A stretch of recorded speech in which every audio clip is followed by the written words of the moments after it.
Creo que debe estar a punto de iniciar la transmisión. Estamos. Bien,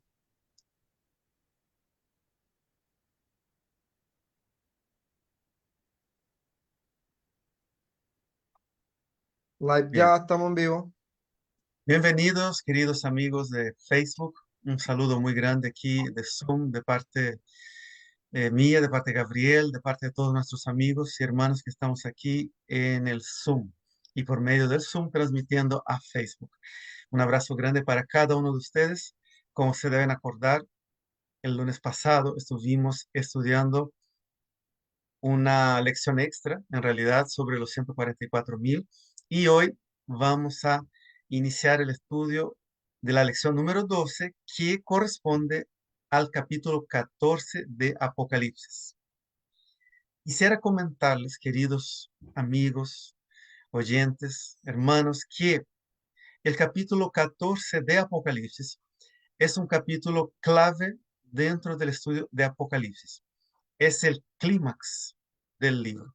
Como yo les comentaba, en la literatura eh, apocalíptica, bíblica, hebrea también, es muy común la presencia de esta estructura de los libros, donde el clímax está en el centro, la idea principal está en el centro y los extremos convergen en ese centro, eh, de tal manera que es como que la parte más significativa. Después que nosotros pasamos el capítulo 14, ustedes van a ver que el desenlace de Apocalipsis prácticamente son juicios. Del capítulo 15 hasta el capítulo 18, 19, vamos a estudiar solamente juicios de Dios. Juicios de Dios sobre las naciones, juicios de Dios sobre Babilonia, juicios de Dios sobre los malvados. Entonces, ya estamos finalizando lo que es el tiempo de la humanidad, no en el calendario nuestro, ¿no? Sino en el calendario de Apocalipsis. El capítulo 14 trata los últimos tiempos de la humanidad y de allí los juicios de Dios. Y finalmente, obviamente, que Apocalipsis, después de toda esa exposición de los juicios, va a terminar en la victoria final de Cristo sobre toda maldad, sobre todo dolor, sobre toda muerte, y con la eternidad con Cristo en parte en el cielo y también en la tierra nueva, que es algo que vamos a estudiar también al final del libro. Por eso, pongamos mucho cuidado, mucha atención en el estudio del capítulo 14. Ciertamente lo vamos a estudiar en dos partes, hoy la primera y la próxima la segunda. Y si se quedan con alguna duda, pregunten nomás, no se la guarden, ¿ya? Vamos a empezar a proyectar.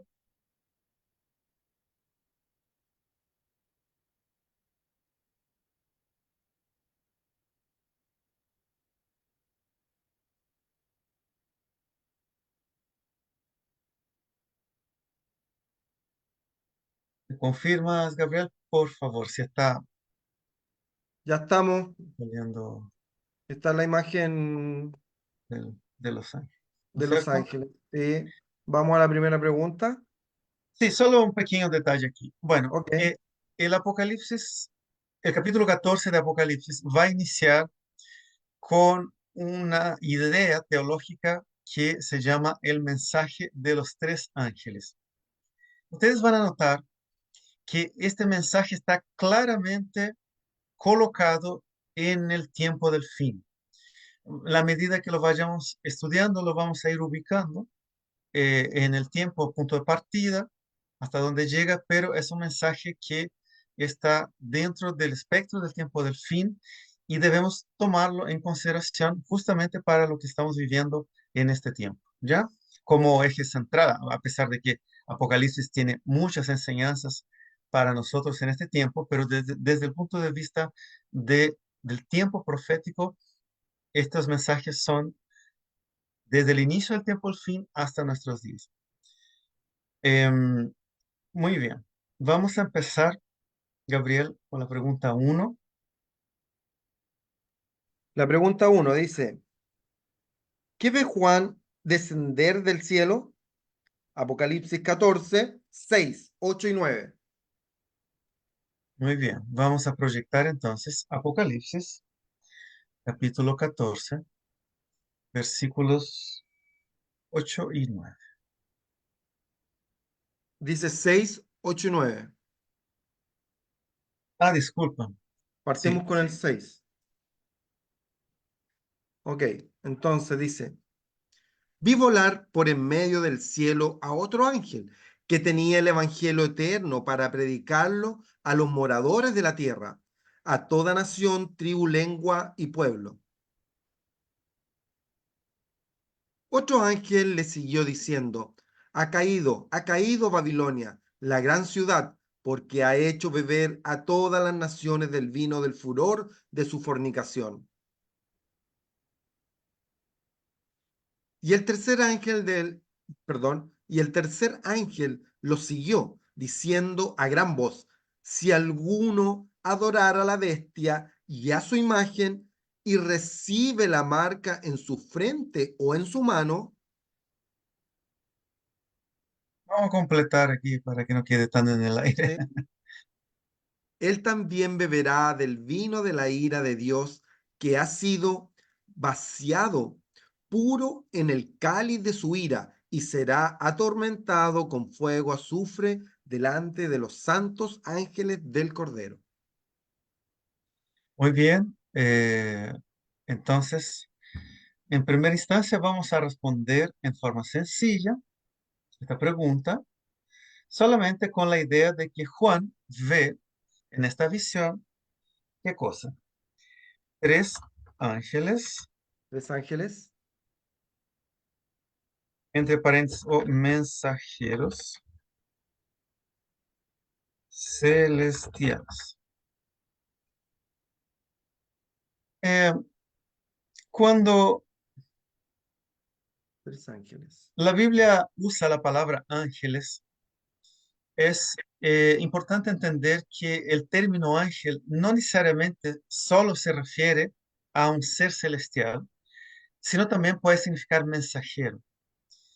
Entonces, ese ser celestial que Juan ve, en algunos casos puede representar un ángel realmente que le está hablando, porque Apocalipsis tiene varias figuras así donde el ángel le habla a Juan y ciertamente Claro. en ese caso el ángel es un personaje real, pero también el ángel puede estar presentado en Apocalipsis en forma simbólica como representando un mensajero que actúa no solo a nivel celestial, sino a nivel de la tierra, lo cual pudiera ser también un pueblo, una iglesia, un grupo de personas que predican un mensaje.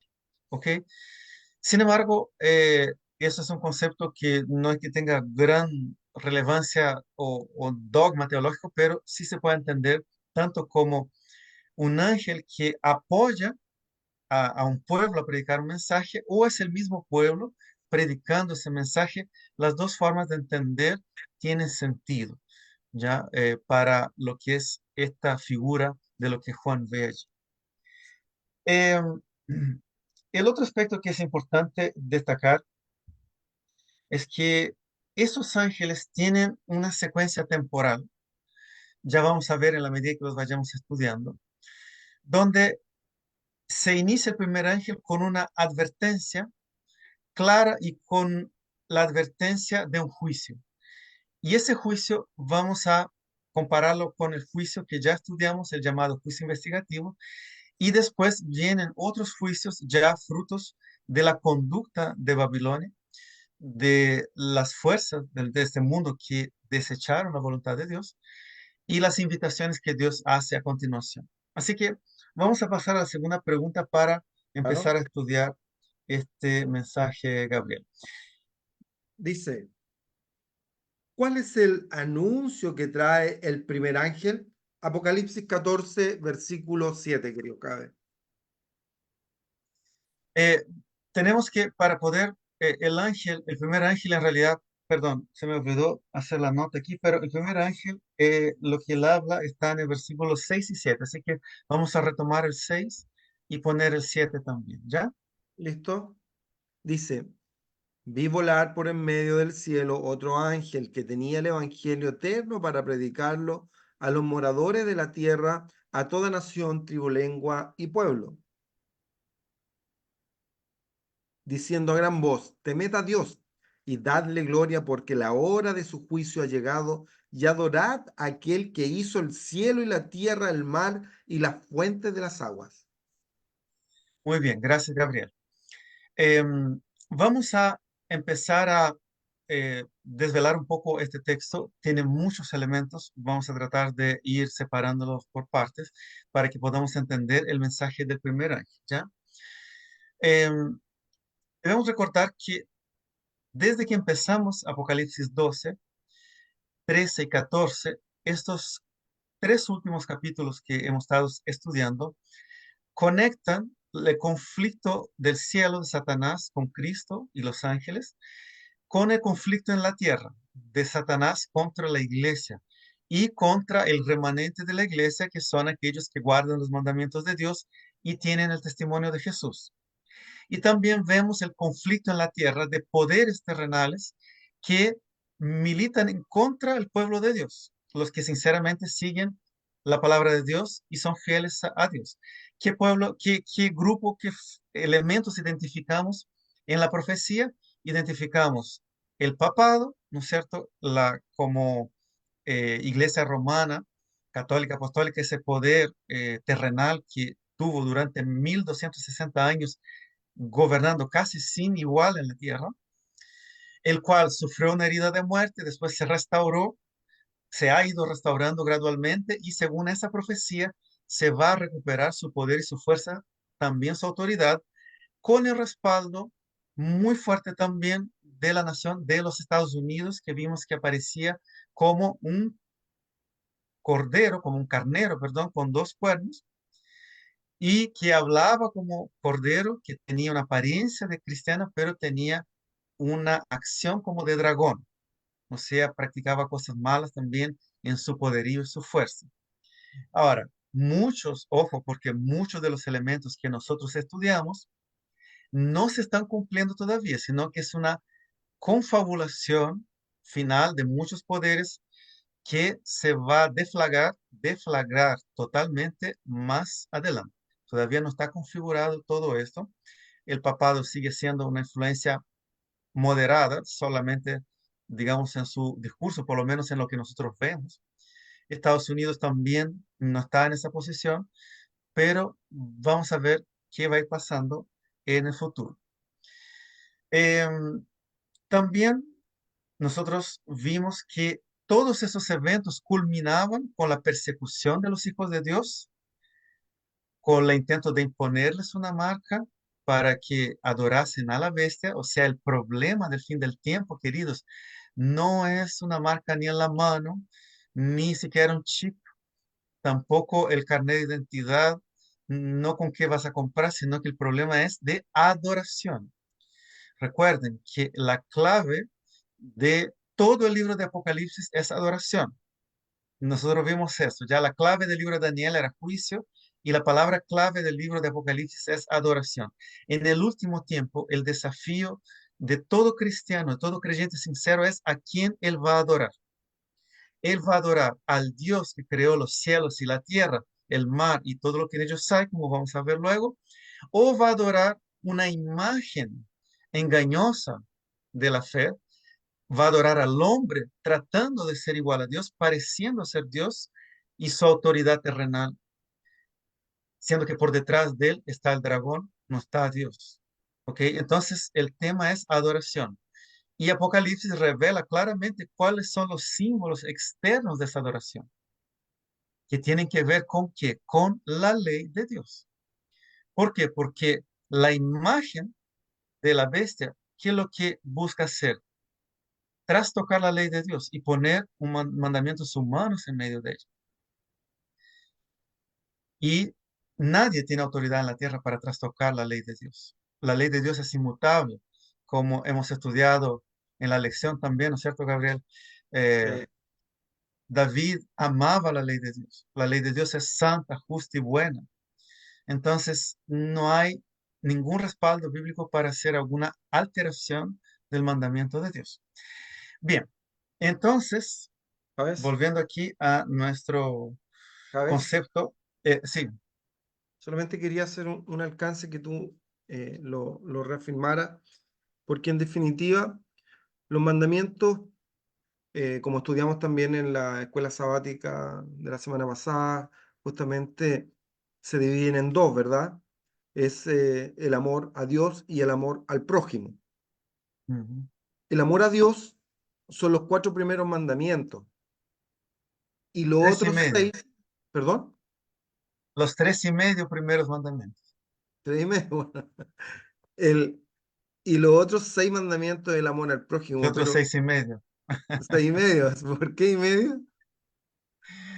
Lo que pasa es que si tú te fijas bien, el mandamiento del sábado tiene dos dimensiones. Tiene una Ah, dimensión que es hacia Dios, eh, que considera santificarlo como un recordatorio de Él como creador y salvador.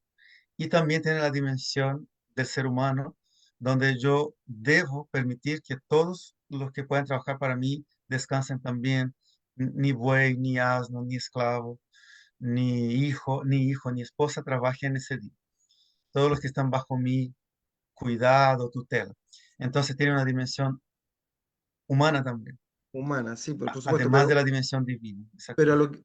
a lo que voy yo, que los seis mandamientos del prójimo, no matará, no mentirá, no, o sea, los Sí, mandamientos que tenemos del amor al prójimo están resguardados ya por un estatuto legal de cada nación, ¿te fijas? sí. Pero solamente a las finales nos estamos yendo a los cuatro primeros mandamientos, ¿ya? O tres y medio, como tú, o cuatro y medio, como quieras decirle, pero a las finales, ¿con cuántos mandamientos nos quedamos? O sea, solamente eh, vamos a tener dos mandamientos, un mandamiento.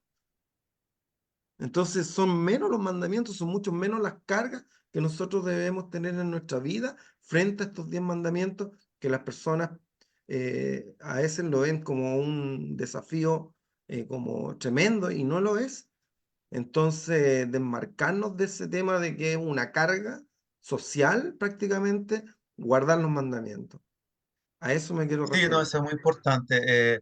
Si ustedes leen allí en Salmo 19, 8 y 9, si no me equivoco, ahí lo tenía anotado, o 17, David él expresa muy claro el amor que él tenía por la ley de Dios. La ley de Dios, los mandamientos no son una carga, son una bendición, son algo bueno para el ser humano, algo que si el ser humano aceptara por lo menos dentro de sus limitaciones, si el ser humano lo recibiera en su corazón, viviría una vida mucho más feliz.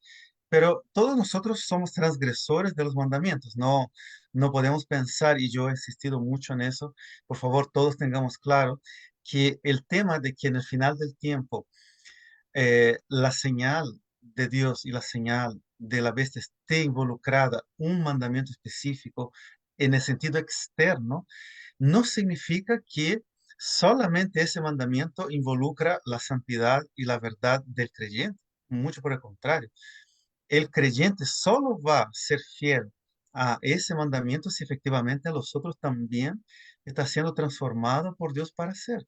Porque yo, perdóname que sea un poco majadero, pero si uno en su corazón está siendo un transgresor del quinto, del sexto, del séptimo, del octavo o del décimo, que es tan sencillo como codiciar solamente, Exacto. no puede pensar que por guardar el sábado va a estar bien preparado para el tiempo del fin, porque Santiago dijo, el que transgride uno de los mandamientos, Lo está transgrediendo lo está todos. transgrediendo todos.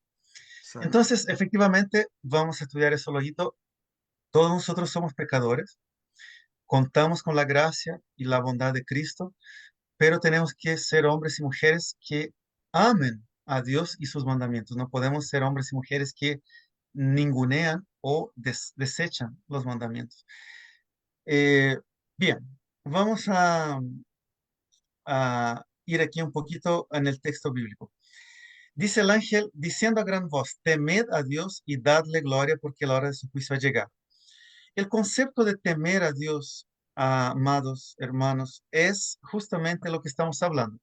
Si nosotros tomamos textos de Deuteronomio, yo no voy a citar todos, solo mencionar algunos textos de Deuteronomio, de Proverbios, de Levítico, el temor a Dios es justamente asociado al hombre que en su corazón se propone obedecer a los mandamientos de Dios. El hombre que teme a Dios es el que lo ama y que busca hacer su voluntad, guardar sus mandamientos. No es la fuerza del hombre, ya vamos a ver un poquito ese tema, pero eso es el temor a Dios. Es tan sencillo cuanto decir, bueno, ¿por qué el cristiano no miente? Porque sabe que hay alguien en el cielo que está viendo lo que estás diciendo, mismo que nadie se dé cuenta de tu mentira. Entonces, eso es el temor de Dios. Y no hay mejor ejemplo que el de caso de la vida de José. Él podría haber tenido un adulterio en ese momento con la esposa de Potifar, pero él, siendo temeroso de Dios, ¿qué es lo que él hizo? No adulteró, que es lo que el mandamiento prohíbe, por ser un hombre temente a Dios. Entonces, la idea, temed a Dios, tiene relación con obediencia a su palabra, sus mandamientos. ¿Ya? Y Amén. dadle gloria. Dadle gloria es una dimensión superior respecto a la letra solamente.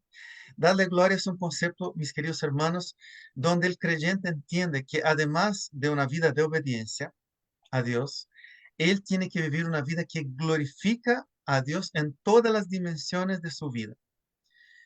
O sea, yo glorifico a Dios en lo que hablo, en la forma como hablo, en la forma como miro, en la forma como trato a las personas, en la forma como me alimento, como me visto, en la forma como me comporto en un trabajo, en la forma como hago una labor. Todas las cosas que yo haga, sean en un sentido de santidad o de excelencia, tienen que ver con este llamado que hace Dios. Dar gloria a Dios. O sea, mi vida debe dar gloria a Dios en sus acciones. Ahora, ¿por qué? A ver, ¿por qué es tan detallado y refinado el llamado que hace el ángel, el primer ángel? Porque, hermanos queridos, la vida del cristiano en el último tiempo es una vida que está siendo empujada a ser una vida de un cristianismo light, de un cristianismo acomodado a su propia voluntad, donde yo más bien glorifico a mí mismo y mis deseos que a la voluntad de Dios. Y eso es muy peligroso porque al invés de dar gloria a Dios en todo nuestro estilo de vida, podemos estar dando gloria a nosotros mismos en la satisfacción de nuestros anhelos y propósitos y voluntades. Entonces, la preparación para el llamado que hace el ángel para el último tiempo es temer a Dios, ser obediente a sus mandamientos y dar gloria a Dios en todo lo que yo hago, porque la hora de su juicio ha llegado. Esta definición, la hora, es una definición de tiempo y efectivamente este llamado tiene un punto de partida. Nosotros ya estudiamos ese tema, no vamos a volver porque no daría tiempo, pero existe un juicio que inicia en el cielo en un periodo específico de tiempo que estaba definido proféticamente por Daniel en Daniel 8:14. Allí se habla de una profecía de las 2300 tardes y mañanas, donde el santuario sería purificado. Esa idea del santuario purificado tiene que ver con dos conceptos que lo voy a resumir aquí, a pesar de que estudiamos un poquito más detalladamente en forma anterior. Tiene que ver con la idea de que la intercesión de Cristo en el cielo y la ley de Dios sería vindicada a partir de esa fecha y que iniciaría en el cielo un juicio para definir el destino de todos aquellos que han vivido en el mundo hasta el día de hoy. Iniciaría en 1844. ¿Por qué 1844? Porque ese periodo de tiempo de 2300 tardes y mañanas se inicia en el año 538, perdón, en el año 476 antes de Cristo, cuando eh, Israel, cuando Judá es llevada cautiva por Babilonia. ¿Ok? Entonces, eso es todo un estudio de fechas y profecías que termina en 1844. Cuando nosotros estudiamos esto, también vemos que eso no es una idea antojadiza. Muchas cosas ocurrieron en ese periodo de tiempo, muchas cosas. Tanto el surgimiento de un mensaje profético, cuanto señales en los cielos, en las estrellas, señales en la tierra, todos en ese periodo entre 1800 y 1844. Y también surgieron grandes movimientos que serían los grandes enemigos de la fe cristiana en la mitad del siglo XVIII.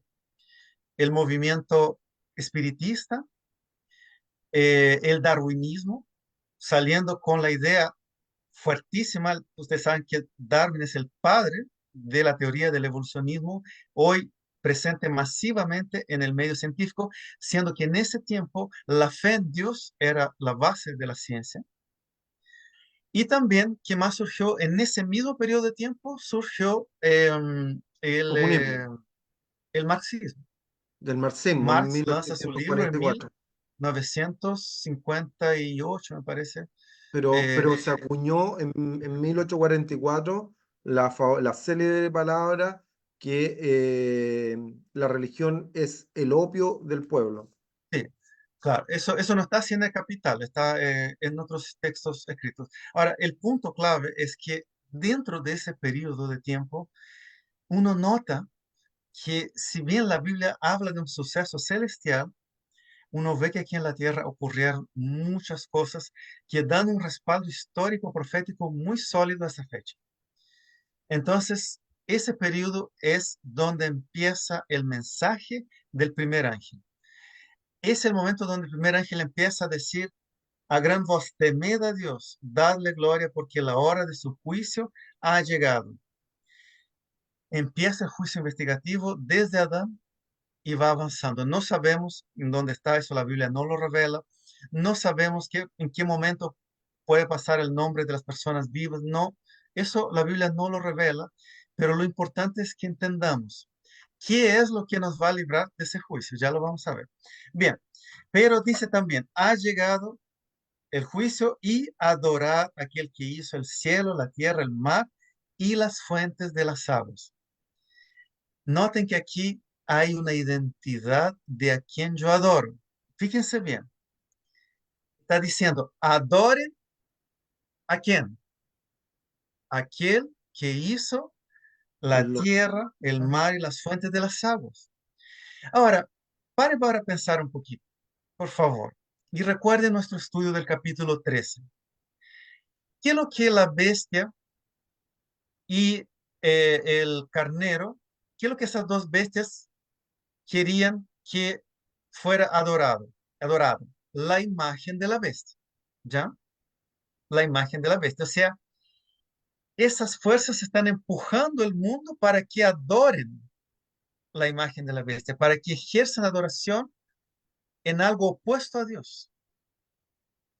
Y Dios está diciendo, ¿qué cosa? Adoren no a lo que te están empujando, sino al que hizo el cielo, la tierra, el mar y la fuente de las aguas. ¿Por qué esto es clave, hermanos? Porque aquí Dios está dando una clave de identificación de a quién se debe adorar. Y para entender eso, por favor, les pido que vayamos eh, a, ¿a dónde anoté?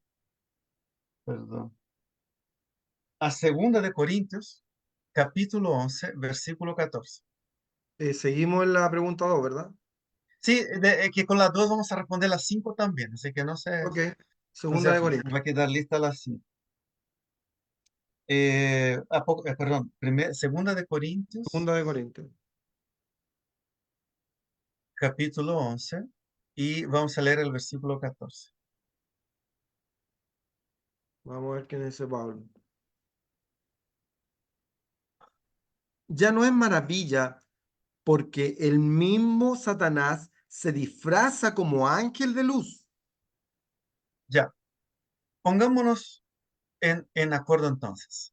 Satanás no tiene ningún tapujo en disfrazarse de ángel de Dios, ¿ya?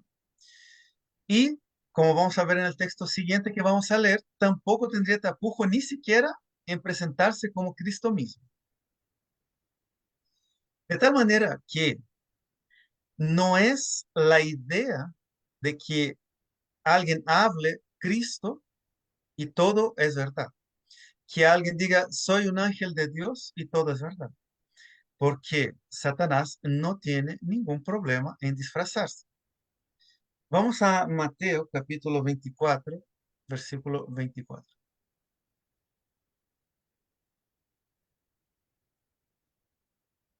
Ahí, por favor, Gabriel. Porque se levantarán falsos cristos y falsos profetas y harán grandes señales y prodigios de tal manera que engañarán, si fuera posible, aún a los escogidos. Perfecto, Gabriel. Noten entonces que Jesús fue muy claro.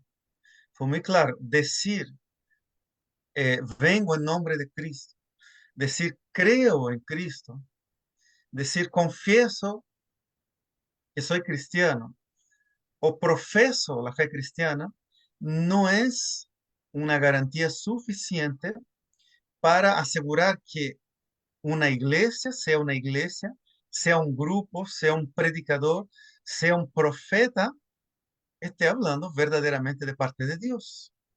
Lamentablemente, mis hermanos, no es suficiente. Obviamente sí creemos, y Juan es muy claro en eso, que el verdadero creyente confiesa que Jesús vino en carne, confiesa a Jesús. No vamos a discutir eso de ninguna manera. Perfecto, tiene que ser así. Sin embargo, Dios en la revelación apocalíptica, Él da dos claves que son fundamentales. Para entender esas dos claves, voy a volver un poquito al capítulo 12 y vamos a volver al capítulo 14. Vamos al capítulo 12 de Apocalipsis.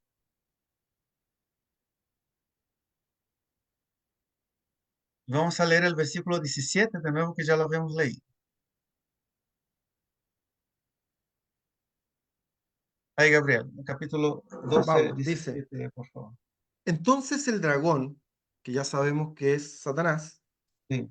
se llenó de ira contra la mujer, nuestra iglesia, Ujú. y se fue a hacer guerra contra el resto de la descendencia de ella, los que guardan los mandamientos de Dios y tienen el testimonio de Jesucristo. Esto es un versículo clave en el Apocalipsis para Bueno, mí. entonces, miren, noten que aquí en este texto se dan dos claves del remanente de la descendencia de la mujer.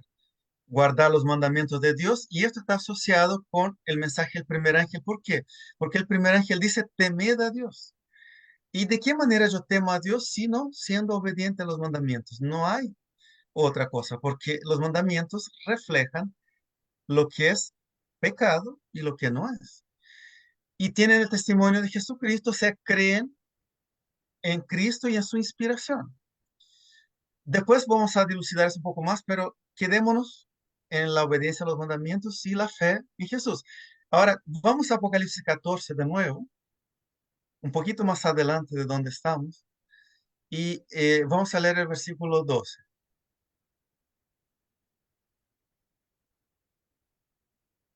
Versículo 12. Sí.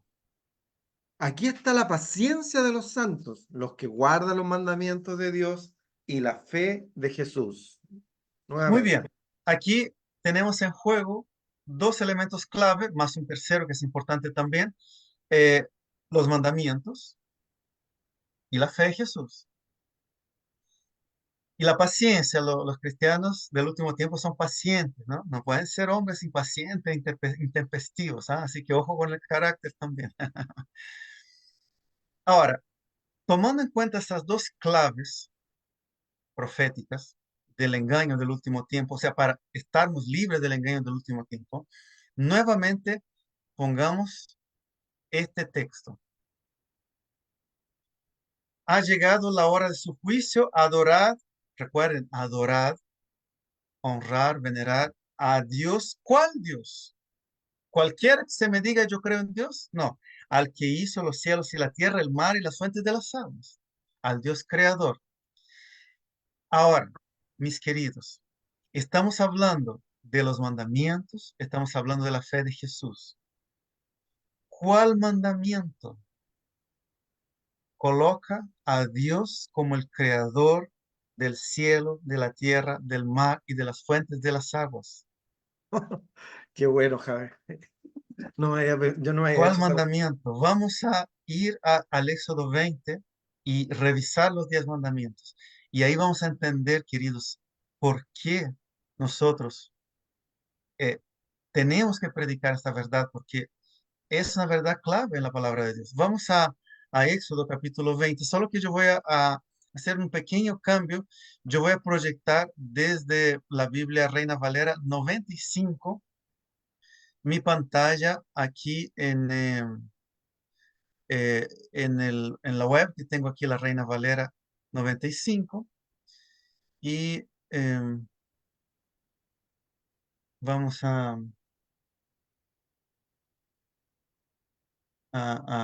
hacer aquí la proyección de este texto bíblico aquí.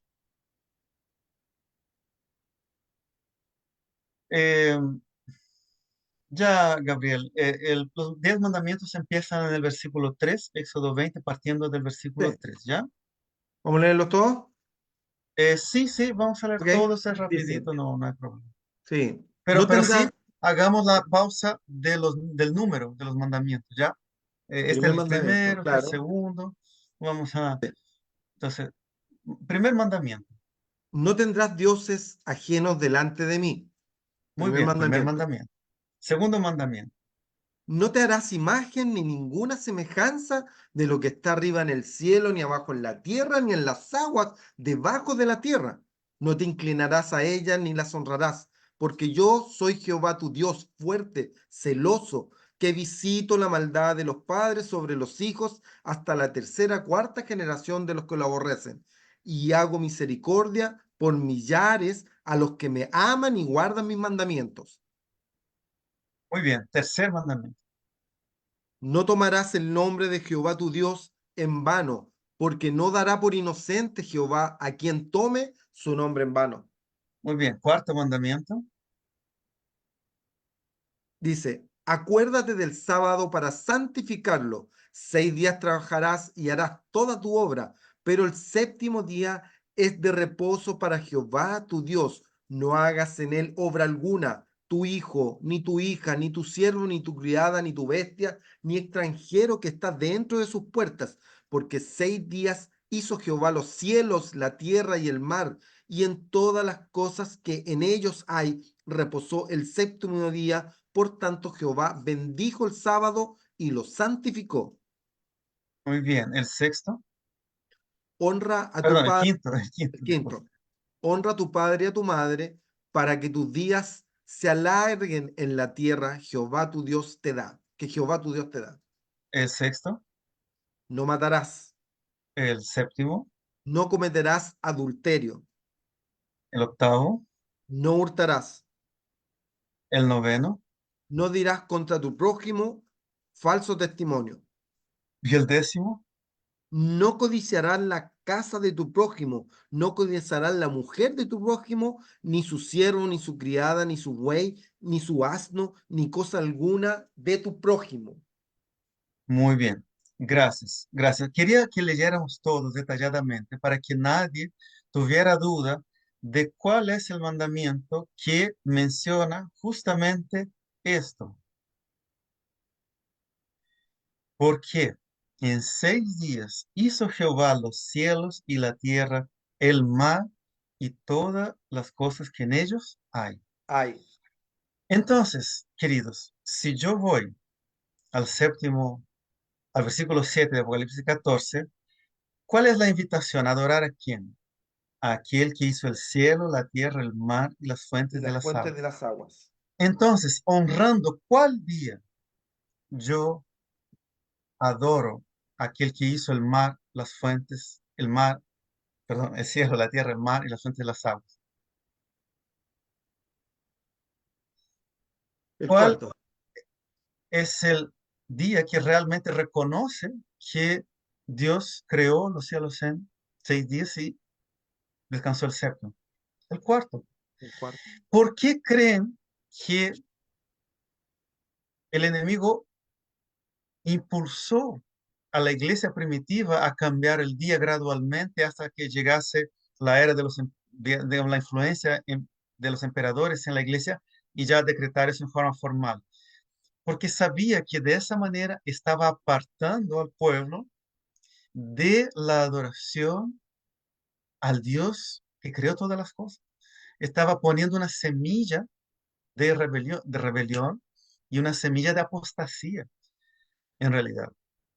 Ahora, obviamente que los miles de años que han pasado desde entonces no van a hacer que sea correcto algo que fue errado. Por más que grandes hombres de Dios hayan creído en eso. Por cierto, Dios salva no por nuestra perfecta obediencia a la ley, porque nuestra obediencia no es perfecta. La única obediencia perfecta a la ley es de Cristo. Y por eso Dios puede salvar a todos los que han guardado, o quizá hasta qué día van a seguir guardando el domingo y los va a salvar igual porque creen en Cristo. Así como posiblemente yo puedo tener algún error en mi vida, algún pecado, alguna falta que no me estoy apercibiendo de ella, pero dentro de mi sinceridad, Dios me puede salvar por medio de la fe en Jesús. Sin embargo, la advertencia de Dios en el mensaje profético del último tiempo es: ya corten con la falsa adoración y adoren al que hizo los cielos, la tierra y todo lo que en ellos hay, y teman a Dios. Los 10 mandamientos son vigentes hasta el día de hoy. Entonces, esa advertencia nos va a librar no solamente de los engaños de Satanás, porque Satanás no puede engañar a la gente con esos dos principios: la adoración a Dios, perdón, los mandamientos íntegros sin ninguna adulteración y la fe en Jesús. Estas dos cosas unidas, no hay engaño que pueda prevalecer.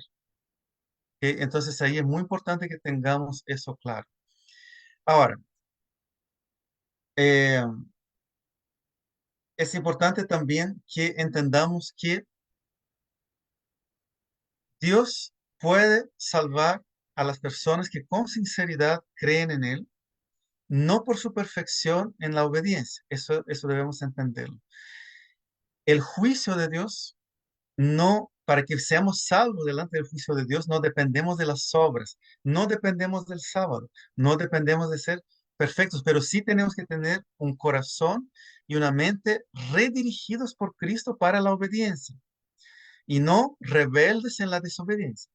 Y un corazón transformado va a ser un corazón redirigido por Dios hacia la obediencia en todas las cosas, no solo en algunas.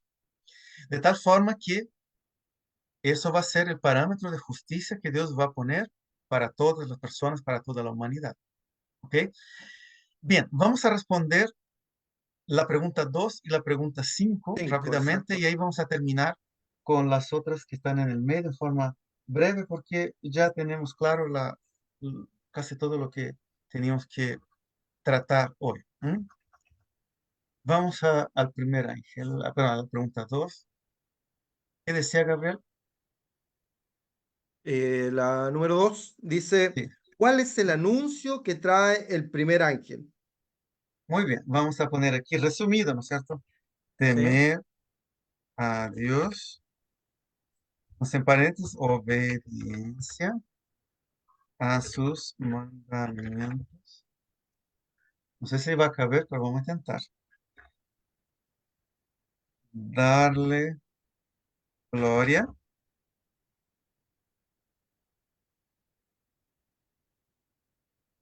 Y mandamiento. darle gloria, que en español significa en toda nuestra manera de vivir y, y adorarlo, ¿cierto? Pablo, Adorarlo. Pablo nos decía que teníamos que aprender a vivir en oración constante y se refería un poco a esto. Sí, me quedó medio larga aquí, pero a ver, voy a tratar de... No va a caer, te lo digo. No, no, voy a disminuir un poquito porque, para que se vea bien en el... Eso, ahí sí, ahí quedó perfecto. Ya. Entonces, temer a Dios, que es, entre paréntesis, obediencia a sus mandamientos, Exacto. darle gloria en toda nuestra manera de vivir, adorarlo, que es adorarlo en la verdad de su palabra. ¿Ya? Amén. Y la 5 Bien, sería, vamos a responder. ¿Ah? voy a La leer la pregunta pregunta 5. 5. Sí, Sí, dice, vamos a responder al tiro la pregunta 5 y ahí dice, pasamos a la... el ángel advierte que debemos adorar a aquel que creó todas las cosas. ¿Qué mandamiento muestra a Dios como creador? Bueno, el cuarto El cuarto mandamiento. mandamiento del sábado, o entre paréntesis, día de reposo. Bueno, quien tiene la Reina Valera 1960 va a ver que allí casi todas tienen un asterisco que, donde dice día de reposo, aquí equivale a sábado, ¿ya? Eh, Eso es normal en las Reinas Valeras. Pero la Reina Valera 95 ya literalmente la tradujo directo como sábado, ¿no? Para que no haya confusión. Oye, a lo mejor algunos hermanos en Facebook se pregunta, ¿quién es Valera? ¿Quién es Reina? Reina Valera, Casiodoro de Reina Sí, yo creo que sería y bueno contarle que Reina Valera, Cipriano de sí, Valera. Cipriano de Valera fue el primero que tradujo al español nuestra escritura, Sí. ¿ya? Así que por Sí, no, eso, Casiodoro de Reina, o sea, entre los dos, uno inició primero, pero no lo terminó, y sí, después el otro lo completó el exacto. trabajo. Ya vamos a prontamente aquí terminar. El ángel anuncia la llegada del juicio. ¿Quiénes enfrentarán el juicio de Dios? ¿No? Un tema que creo que es conocido para todos, segunda de Corintios 5:10. ¿Quiénes enfrentarán este juicio de Dios? Ya, Gabriel. Veamos. ¿Por qué es necesario que todos nosotros comparezcamos ante el tribunal de Cristo para que cada uno reciba según lo que haya hecho mientras estaba en el cuerpo, sea bueno o sea malo? Muy bien, entonces la respuesta es sencilla. Vamos a escribir: todos compareceremos ante el, ante el juicio divino. Em, Solo un paréntesis, este empieza por la casa de Dios. Eh, Déjame corregir aquí el párrafo. Voy a dejar anotado un texto muy interesante, primera de Pedro 4, 1 al 17, 1:17, perdón, donde Pedro especifica claramente que el juicio empieza por la casa de Dios. Este juicio investigador, mis queridos amigos, en el cielo, empieza con el juicio de los profesos creyentes a lo largo de la historia de la humanidad. Eh, ya estamos muy avanzados con el tiempo, no voy a tratar este tema ahora. Vamos a ver si logramos tratarlo en la próxima clase, para que podamos entender bien cómo es eso de que el juicio de Dios empieza por los creyentes. Eso está muy bien descrito por Jesús en Mateo 22, de 2 a 14, en la parábola de las bodas, ¿ya? De los invitados a las bodas. Queda muy claro por qué el juicio empieza por la casa de Dios. Mateo Y, 22, y allí ¿cuánto? vamos a Mateo 22. Mateo 22, del 2 al 14. Es un resumen de la historia de la redención, bien, bien interesante, y explica el momento en que viene el juicio de Dios y empieza por la casa de Dios. Así que allí vamos a tomar un poco ese texto para entender que ese juicio investigador empieza juzgando todos aquellos que por lo menos de boca o por lo menos de palabra profesaron creer en Dios o creer en Cristo, ¿ya? Ok. Y finalmente, cuatro, La ¿bajo 4, qué norma será basado el juicio divino? Santiago 2, Santiago 2 el día 10 2. al 2 al 13 perdón, Al, al 13 a ver, por si acaso. Santiago, ahí tenemos que agregar el 13 también para veamos que nomás. 10, ya, adelante. Dice, porque cualquiera que guarde toda la ley, pero ofendiere en un punto, se hace culpable de todos. Porque el que dijo, no cometerás adulterio, también ha dicho, no matarás. Ahora bien, si no cometes adulterio, pero matas, ya te has hecho transgresor de la ley. Así hablad y así haced, como los que habéis de ser juzgados por la ley de la libertad.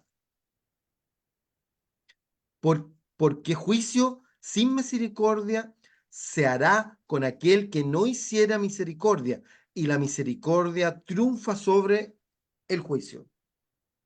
Muy bien, entonces noten que aquí está claro que el juicio está basado en qué cosa, en la ley de Dios. La ley.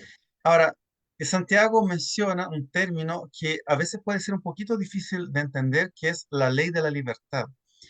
Y por alguna razón, la NBI, la nueva versión internacional, le dio al clavo con la interpretación de ese texto y lo traduce como la ley que da libertad.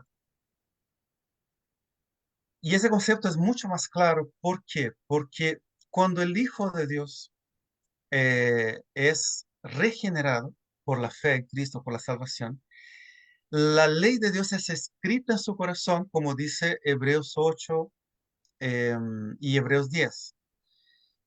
Y también Jeremías 31:31. Entonces, al ser escrita en su corazón, el Hijo de Dios pasa a ser libre en una ley que le da libertad. ¿Por qué? Porque la verdadera ley, la ley de Dios santa y pura en el corazón, lo hace libre.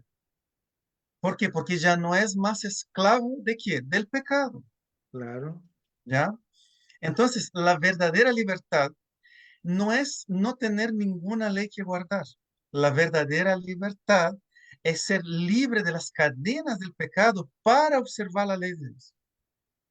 Esto ustedes van a notar claramente cuando leen el Salmo 119, porque ahí David expresa abiertamente cómo la ley lo beneficia, lo bendice.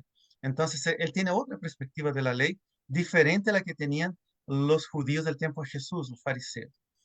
Entonces, eh, el juicio es por la ley que da libertad, la ley santa y pura divina, que tiene todos los parámetros del carácter de Dios, que es la base del juicio. Ahora, es importante entender que nuestro libramiento del juicio no es porque seamos perfectos obedecedores de la ley de Dios, porque en nuestro cuerpo pecaminoso eso no es plenamente posible, sino porque somos vestidos de la justicia de Cristo. Es importante entender eso y lo vamos a repasar en la próxima clase también, ¿ya? Vamos a responder la pregunta para aquí ir terminando el estudio de hoy. Entonces, ¿bajo qué norma será basado el juicio divino? Bajo la norma de la ley de Dios. La ley que da libertad. Por si acaso, esa fraseología está en la NBI, no, no es un invento mío, ¿ya? La NBI traduce el texto de Santiago así de esa manera. Muy bien. Eh, Vamos a terminar por aquí, queridos amigos. sí. Vamos a irnos despidiendo de nuestros amigos de Facebook. Un abrazo grande. Este estudio no ha terminado aún. Aún falta una buena cantidad de de manga que cortar en Apocalipsis 14, pero Dios mediante vamos a terminarlo el próximo lunes. Nos despedimos, que Dios los bendiga mucho, tengan una buena semana. Bendiciones para todos. Chao a todos. Estamos despidiéndolo de los amigos de